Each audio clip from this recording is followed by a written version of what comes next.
Welcome to Dr. Roger and Friends, the bright side of longevity, hosted by three Ps in a podcast, Doc Roger, Teresa, and Danielle. Thanks for joining us for Coffee and Conversation.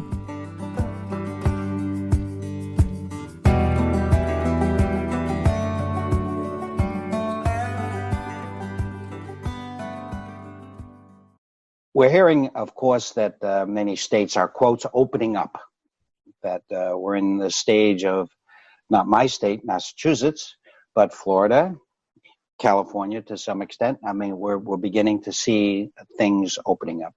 I think in California, you're going to have even, barbers and hairdressers? Do you know, Teresa? I know that's happening in Florida and Colorado. But anyway, that's sort of happening. So what does this mean? Does this mean it's all over? Well, first of all, I'd like to just set the stage. I've done a lot of reading. I'm not a virologist, and I'm not of the ilk of Dr. Fauci, even though we went to the same college. He was ahead of me there, and he's ahead of me now relative to this information. But I'd like to. There are some things that are fairly certain for those of us in public health, and that is, we are not going to be the way we interact with each other socially relative to infectious disease. We're not going to be the way we were before this for some time.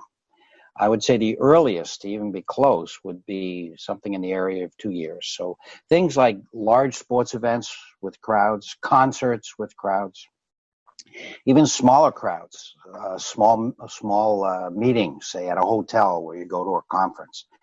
Those things, I don't believe, are going to be happening the way they were.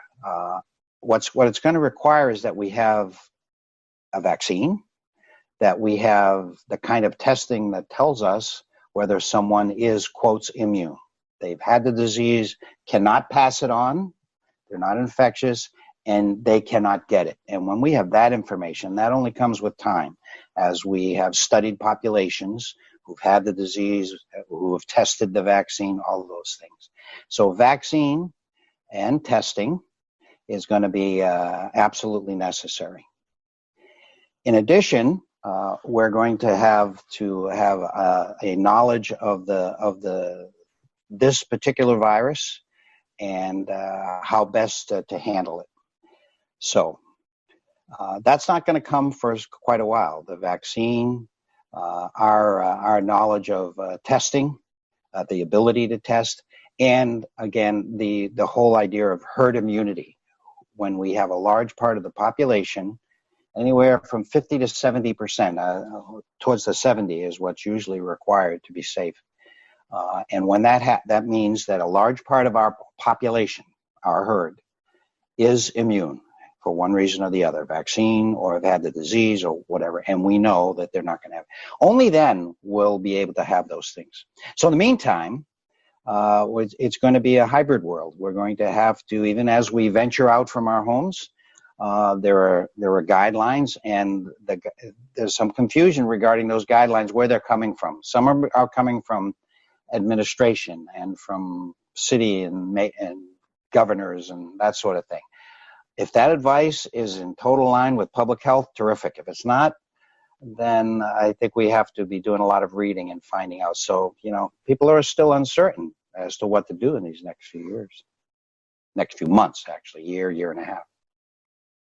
And there's so much fear already. There's been so much fear for people during these past several weeks, and to think about, going forward so differently, and that the virus isn't going to leave us. There's so much fear potentially in that thought too, and it can really dominate that fear. It can cripple you. Yes, it can. So I think that the challenge is our brains are constantly flooded with messages that indicate fear, and I don't see that changing. And that's true, virus or no virus. But going forward,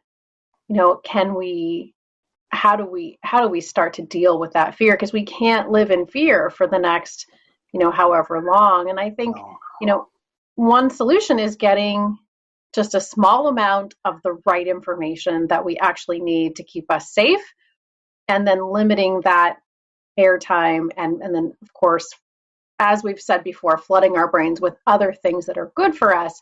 But it's important to get the right information in the smallest amount of time. And from that information, that knowledge, we can much more easily, I think, manage our minds.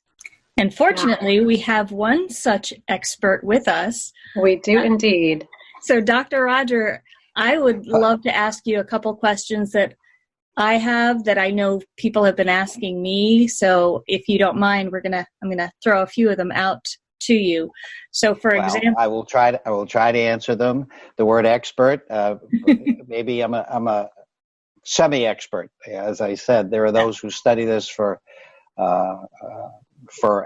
their job and for their vocation and for years and years. And I'm in public health, and I'll do the best I can with the answers.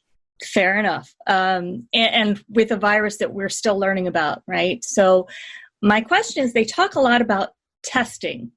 And I'm wondering, when somebody says they're tested and they're negative and they feel good, does that mean that a week from now they are not going to get it?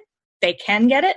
So there's two different tests, right? One is just to see if you have it, and one to actually see if you have some type of immunity. Could you talk a little bit about that? Sure. First of all, this is a virus we don't know much about. We know about its sister viruses, the coronaviruses, but not this particular coronavirus. So we're learning. But the testing that we were doing, because we had no real test for this virus until it had been around for a while, all we had was a swab, which would say, is the coronavirus in your nasopharynx? So is it hanging out there? Now, we would tend to do that on people who were sick, and we would relate the two. If they're sick and it's there, we would say it's probably related to that. But there were people, of course, and that's luckily the majority, have it there, so they're positive. It's in their nasopharynx, but they're not sick. We think that those people are infectious, even though they're not sick. So that's one test. And that's helpful, but you're right. You can be negative, go out to a grocery store and be positive after that and be able to potentially spread it to others or get sick yourself. So that's sort of a snapshot that is not helpful relative to policy. What is helpful to policy is serum tests. This is measuring the antibodies. This is measuring the immunity to this particular virus. We're still developing those tests. We're still finding out what do they mean when one's positive. Does this mean you have, quotes, the free pass? Does this mean that you will never get it ever? Does this mean you can't give it to someone and that you can work and, again, be totally free of fear that you would ever get this or give it to someone? That test, we need information on that. We need lots of people tested. We need a good test. We need lots of people tested, and we need to know the behavior. And what does that data tell us? So what happens when someone is positive and we follow them? So that's going to take time for us to have a good test and analyze all the data to find out what that means for us. So again, we're talking probably 1.5 to 2 years. There are some theories floating around out there that the virus has been in California for quite a bit longer than anyone realized. And there are theories that there is already herd immunity, but I think what I'm hearing you say is that that's just a theory until the data proves it. Yeah, I think it's unlikely that there is yet, but it's potentially true. But again, we can't document that. That would just be an empirical observation. No one's getting sick, or many. And with herd immunity, very few get sick. I mean, that's how we handle measles and mumps. And for the longest time, very few people got it. Not everyone was immune, but very few people got it because we would vaccinate all the children. But there were a lot of adults who were potentially susceptible, and yet they didn't get it. So that herd immunity, when it's working very well, you have very, very few cases. I don't think California's there yet, but it's definitely on the downside. So that's what we're shooting for. And yet, yes, Teresa, we don't know for sure. And this is going to take lots of testing, not only the test, but analyzing the data. And next time, because this is coming back, if it acts like other coronas and it acts like other sister viruses like influenza, it will be back. We know in the 20th century it came back probably even stronger the following fall. Now, is this going to follow a seasonal thing? We don't know that either. We're thinking it probably will.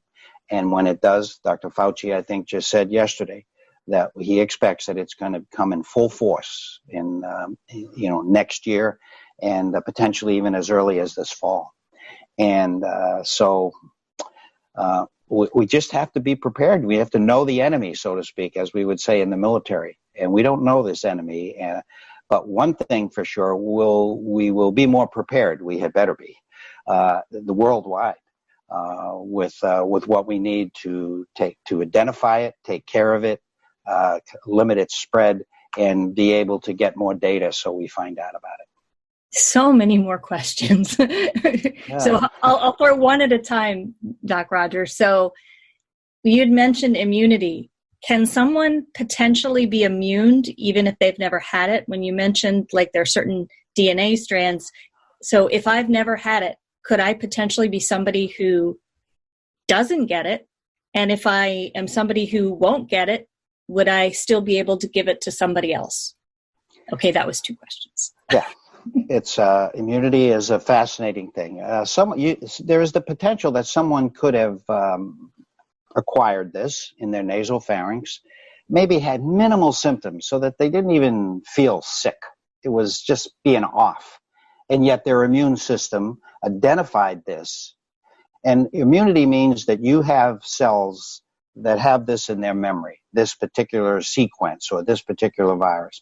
And if this comes back to you, gets into your nasal pharynx and tries to attack you, boom, it comes alive. It turns out a factory of antibodies and T cells to attack that. And it's so much so vigorously that you don't get sick. So what you're doing is establishing a memory. So you could have established that memory without being severely sick. I think that answers at least part of your question. Yes. What was the other part? The other part is, if I am immune, can I still pass it to somebody else? Usually not. Yeah, and in fact, you can say almost emphatically not. Our experience with other diseases where you have immunity, you can't keep it in your system for very long because it's attacked and is gotten rid of and killed. And a virus that needs to be in a cell and establish itself, and the body, if there is good immunity, strong immunity to this any particular virus, it can't do that. So it's not around for you to give to someone else. So I would never say absolutely never, but for what we know about immunity, no, you usually cannot give it to someone else. So you do. This is how you would get a free pass. This is how you would open up our society to crowds when we have herd immunity and we know how to test.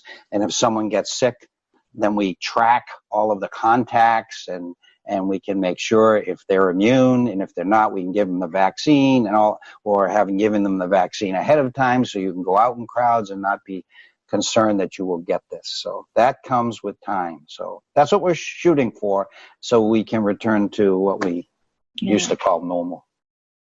Yeah, and if you're saying that it's going to come back again, but our bodies develop kind of a memory to know to fight it. So if people can get reinfected, so they still have to be careful now, but potentially the reinfection would be less severe, we would hope? Is that what they're thinking? Yes. Take influenza, a related virus. So every year it comes and usually mutates every year. It's rarely the same virus. Sometimes the mutation is very small, so effectively it's basically the same. So someone who had it last year and got sick, they either will not get it or have a very mild case. People who've gotten the vaccines over the year have a memory that every time they get a vaccination, it's every fall. It's slightly different, but that develops a family of memory, so that anything that pops into that family, you have some. It's not going to nail it completely, but you're less likely to get very sick, or maybe you won't get sick at all. So that's how this virus will be. We will develop a vaccine, and then be like flu, where it may return and return and return. But we'll have vaccines that will respond to it each time. We'll alter the vaccine a little bit just like flu. And so we will maintain herd immunity so that not so many of us will be sick, and we can go out in society without too much fear. So where does Dr. Roger get his information? Well, I read a lot of medical books. I listen to Dr. Fauci and other public health people. And we studied virology in medical school, but that was a long time ago, and virology has just gone leaps and bounds. So I pay attention to the public health people. I don't pay attention to the decision makers in our country. But I pay attention to the decision makers who pay attention to the public health people. But I sort of bypass and go directly to the public health people, and then what they're recommending, we may or may not get. Hopefully, we will if we have the kind of decision makers who want to do this right and protect their people. That's how it will go down. But, there are strong economic pressures here. I mean, a lot of people suffering because of the economic turndown. I'm lucky, we're lucky that, our lives have changed, but we're not suffering. And financially and with loneliness for people who are alone and can't go out. So there are some pressures to push the boundaries of pure public health, and that's okay.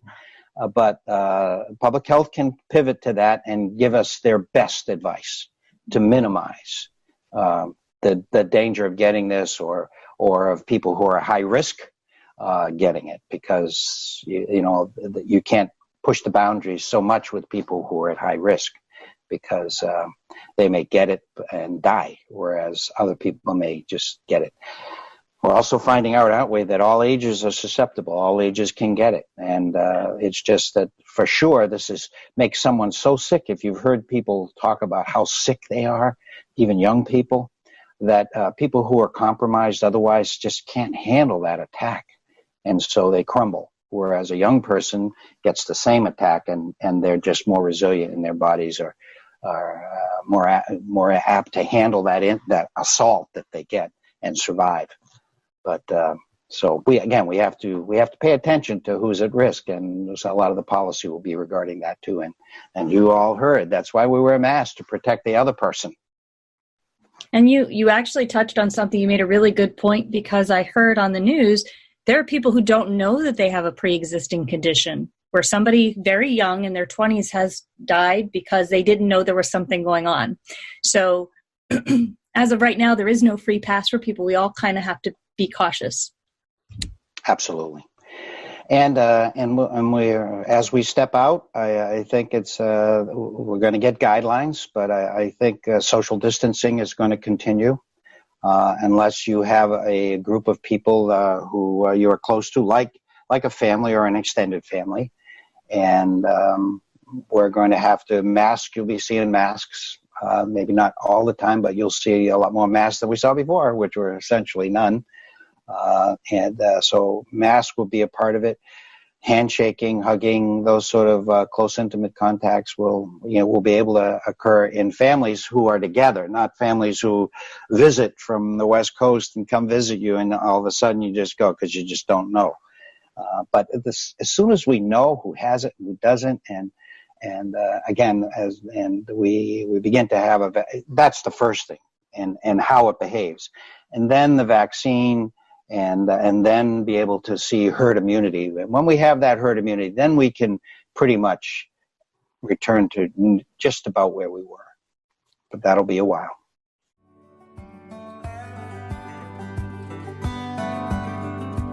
You've been listening to Dr. Roger and Friends, The Bright Side of Longevity. If you like the show, please rate and review, and be sure to click to follow.